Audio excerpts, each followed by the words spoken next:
ജിതിൻ, നീ ഒരു കാര്യം എപ്പോഴും ഓർക്കണം. സ്നേഹിക്കുക എന്ന് പറഞ്ഞാൽ നഷ്ടപ്പെടുക എന്നാണ് അർത്ഥം. അവളിലാണ് എനിക്ക് മുന്നോട്ട് പോകണമെങ്കിൽ പാടാം.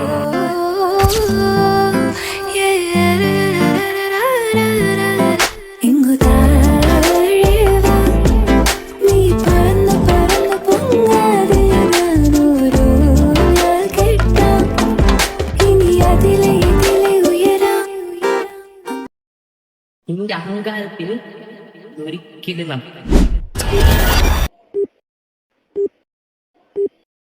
The number you are trying to call is currently not reachable.